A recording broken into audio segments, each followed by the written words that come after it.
बोला बोला शंकर भगवान की।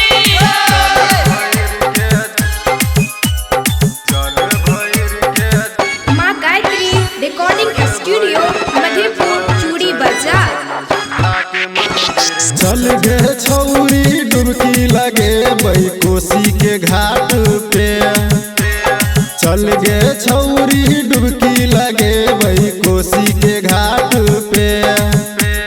जल भैर के जल चढ़े बनर झूला के मंदिर में। जल भैर के जल चढ़े बनर झूला के मंदिर में। चल गे छौरी डुबकी लगे वही कोसी के घाट पे।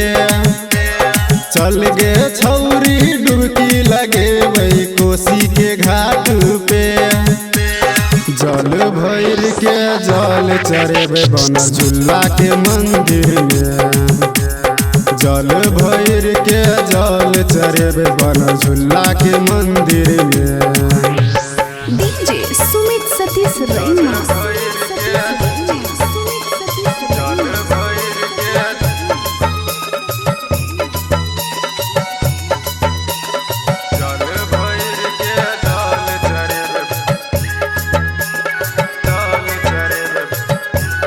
अभी आप सुन रहे हैं सावरिया म्यूजिक।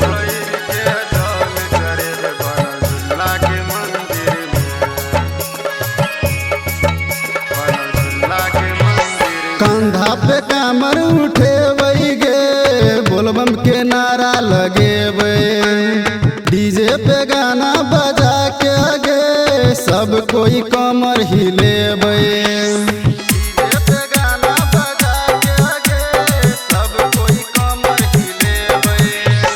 कंधा पे कामर उठे गे बोलबम के नारा लगेबे।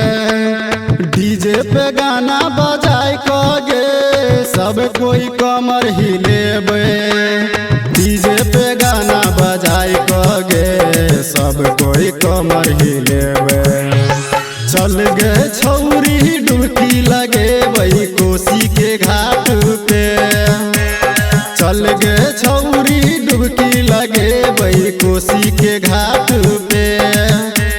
जल भैर के जल चढ़े बनर झूला के मंदिर में। जल भैर के जल चढ़े बनर झूला के मंदिर में। डीजे सुमित सतीश रैना।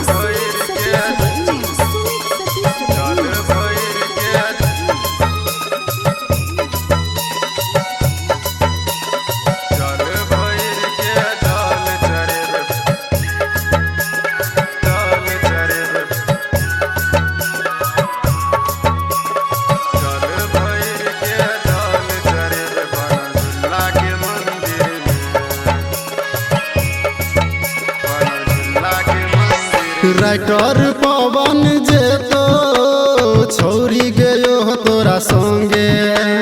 जल जय हो चढ़े तो गे करिहे न जे तू तंगे।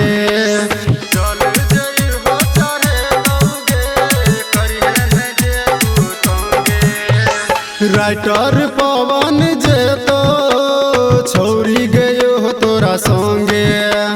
जल जय हो चढ़े तो करिहे न जे तू तंगे। जल जय हो चढ़े तो करिहे नहीं तू तंगे। शंकर बिहारी तोरा रहतो अगारी गे। शंकर बिहारी तोरा रहतो अगारी गे। जल भैर के जल चढ़े बनर झूला के मंदिर में। जल भैर के जल चढ़े बनर झूला के मंदिर में।